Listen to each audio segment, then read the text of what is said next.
విడుదల చేసిన police constable notification లో ఏజెన్సీకి సంబంధించిన 75% రిజర్వేషన్ ప్రక్రియని ఈ నోటిఫికేషన్ లో మెన్షన్ చేయలేదు. గతంలో విడుదల చేసిన నోటిఫికేషన్ లో ఏజెన్సీ ప్రాంత ఆదివాసులకు సంబంధించి 75% రిజర్వేషన్ ఇవ్వాలని 2022 సంవత్సరంలో ఇవ్వడం జరిగింది. అదేవిధంగా 2018లో కూడా దీనికి సంబంధించిన ప్రత్యేక కాలం ఇచ్చారు.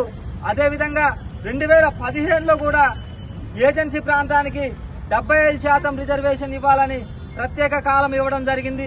కానీ 2026లో స్పెషల్ కేటగిరీస్ అని మాత్రమే మెన్షన్ చేశారు తప్ప ఎక్కడ కూడా ఏజెన్సీ ప్రాంత ఆదివాసులకు 75% రిజర్వేషన్ ఇవ్వాలని ఎక్కడా పేర్కొనలేదు.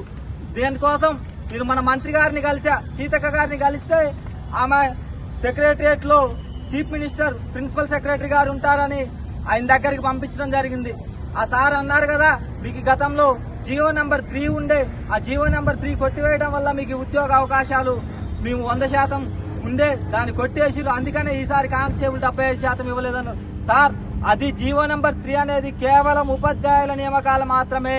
మిగతా గవర్నమెంట్ లో ఉద్యోగాలు భర్తీ చేయడానికి సపరేట్ జీవోలు ఉన్నాయి. దీనికి గతంలో జీవో నెంబర్ 109 అని ప్రత్యేక జీవో ఉండే సార్ కానిస్టేబుల్ నియామకాల కోసం. ఇదిగో 109 ఉంది సార్. దీనిని 2018లో సవరణ చేసి జీవో నెంబర్ 49 అని ఇచ్చి దీనిలో సివిల్ కానిస్టేబుల్ పోస్టులను స్థానిక ఆదివాసీ ఏజెన్సీ ప్రాంతాల్లో నివసించే ఆదివాసులకు 75% రిజర్వేషన్ ఇవ్వాలని పేర్కొన్నారని చెప్పిన, కానీ నేటి వరకు స్పందన లేదు. దయచేసి రాష్ట్ర ప్రభుత్వం, సార్ మేము ఇచ్చేది ఇదే కానిస్టేబుల్, టీచరు, చిన్న చిన్న ఉద్యోగాలు, మాకు లేని హక్కులను అడగటం లేదు సార్. మాకు గవర్నర్ గారు గెజిట్ చేసి ఆదివాసులకు 75% సివిల్ కానిస్టేబుల్ ఉద్యోగాలు ఇవ్వాలని ప్రత్యేక గెజిట్ ఉంది. ఈ గెజిట్ ని ఇవ్వమని అడుగుతా ఉన్నాం. మాకు అన్యాయం జరుగుతా ఉంది. మేము ఎక్కడి నుంచో ఇప్పుడిప్పుడే పల్లెల నుంచి పట్టణాలకు వచ్చి ఉద్యోగాల కోసం కష్టపడతా ఉన్నాం. మేము ఆదివాసులం. మేము తినడానికి కనీసం తిండి లేని పరిస్థితి నుంచి ఇప్పుడే పట్టణాల్లో కొద్దిగా ఉద్యోగ అవకాశాల కోసం పోతా ఉన్నాం. రోజు రోజుకి ఈ ఉన్న జీవోలు కూడా మాకు అమలు చేయకపోతే నేటికి మేము ఇంకా అదే ఏ పరిస్థితి అంటే చాలా దయనీయమైన పరిస్థితి ఉన్నాం. నేటికి ఏ ఒక్క ఎమ్మెల్యే కూడా స్పందించిన పరిస్థితి. సార్, మాకు మన భద్రాద్రి కొత్తగూడెం జిల్లాలో మొత్తం 139 ఉద్యోగాలుంటే మనకి 75% గతంలో అమలు చేసినట్టు వస్తే 104 ఉద్యోగాలు వస్తాయి. అదే 10% ఇస్తే 14 ఉద్యోగాలు వస్తాయి. అక్కడ సుమారు 90 ఉద్యోగాలు లాస్ అవుతా ఉన్నాం. ఆదిలాబాద్ లో 130 ఉద్యోగాలు ఉన్నాయి.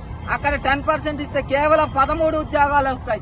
అదేవిధంగా 75% చేస్తే 102 నుంచి 98 మధ్యలో ఉద్యోగాలు వస్తాయి. ములుగులో మొత్తం 98 పోస్టులు ఉన్నాయి. అక్కడ 10% అమలు చేస్తే 10 పోస్టులు వస్తాయి. లేదు 75% అమలు చేస్తే 74 పోస్టుల వరకు వస్తాయి. ఇట్లా తెలంగాణ రాష్ట్ర వ్యాప్తంగా ఉన్న ఆదిలాబాద్, ఆసిఫాబాద్, నిర్మల్, మంచిర్యాల, ములుగు, నాగర్ కర్నూల్, భద్రాద్రి కొత్తగూడెం ఈ జిల్లాలన్నీ కలుపుకొని మనం సుమారు 600 వరకు ఉద్యోగాలు నష్టపోతా ఉన్నాం. దయచేసి మా ఆదివాసీ విద్యార్థులకు న్యాయం చేయండి సార్. మేము ఏం లేని కోరికలు అడగట్లేదు. గత ప్రభుత్వం ఏ విధంగా అమలు చేసిందో ఆ జీవో నంబర్ 49ని అమలు చేసి స్థానిక ఆదివాసులకు 75% పోలీసు ఉద్యోగాలు ఇవ్వమని అడుగుతా ఉన్నాం. మేము కోరే ఏమి గొంతెమ్మ కోరికలు కాదు సార్, న్యాయపరమైన డిమాండ్. మీకు అన్ని రకాల డాక్యుమెంట్స్ సబ్మిట్ చేశాం.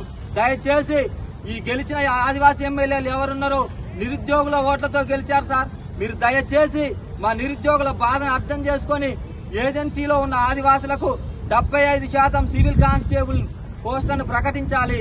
లేదు అని ఈ ఆగస్టు 9లోగా మీరు సివిల్ సవరణ నోటిఫికేషన్ ఇచ్చి స్థానిక ఆదివాసులకు 49 జీవో ప్రకారం మేము 75% ఉద్యోగాలు ఇవ్వని పక్షాన మేము రానున్న రోజుల్లో చాలా ఏజెన్సీ ప్రాంతాల తరఫున చాలా ఉద్యమాలు చేస్తాం.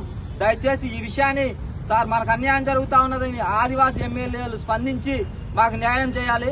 దయచేసి ఆదివాసుల హక్కులు రోజు రోజుకి కొట్టివేయబడతా ఉన్నాయి. మన హక్కులు కోల్పోతా ఉన్నాం, ఉద్యోగాలు కోల్పోతా ఉన్నాం.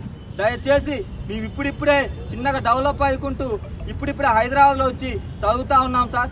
దయచేసి మీరు స్పందించండి, మాకు ఉద్యోగ అవకాశాలు కల్పించని ఎడల మేము రానున్న రోజుల్లో చాలా కార్యక్రమాలు చేస్తాం. దయచేసి మా పక్షాన ఆలోచించి మాకు ఉద్యోగ అవకాశాలు కల్పించి మా ఆదివాసీ యువతకు న్యాయం చేయాలి.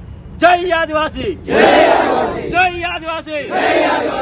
ఆదివాసులకు 75% రిజర్వేషన్ వెంటనే, ఆదివాసులకు 75% రిజర్వేషన్ వెంటనే.